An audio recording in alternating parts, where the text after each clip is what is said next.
أعرف بلادي. أعرف بلادي. عسلامة ومرحبا بكم. في تونس عنا برشا بقايع مزيانين، وفي كل بلاد عنا حكاية، وحكايتنا اليوم مع معتمدية.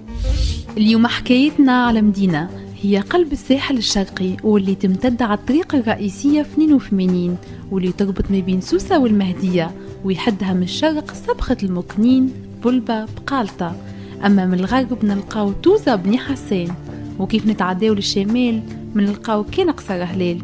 من عرفتونا ما نكونوا نحكيو كان على بلاد الفخار وزينة الدار.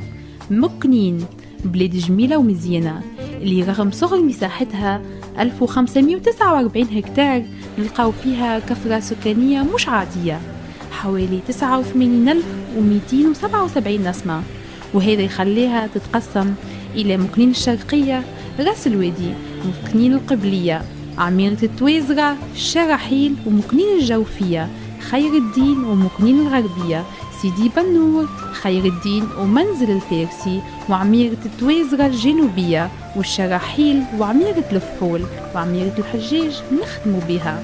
وكيف نرجعوا للتاريخ، هي مدينة عرفت بتعدد الحضارات، سكنوا فيها اللوبيين في البنيين ثم الرومان، ونخدموها بالمسلمين، ومن هون نفهموا منين جادت تسميتها المكنة، وهي كلمة بربرية وتعني الهضبة.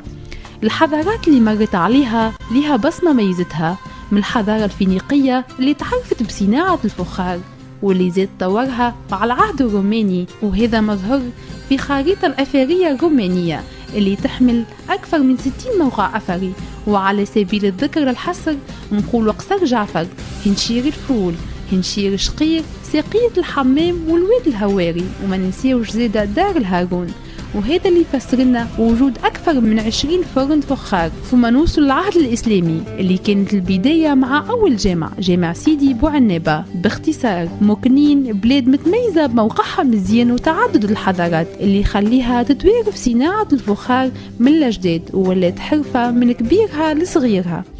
في المكنين زين العربية كان يتمشى بالخانة، في المكنين زين العربية كان.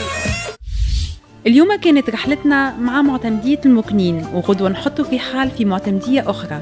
كانت معاكم إيمان الصيد في أعرف بلادي. أعرف بلادي.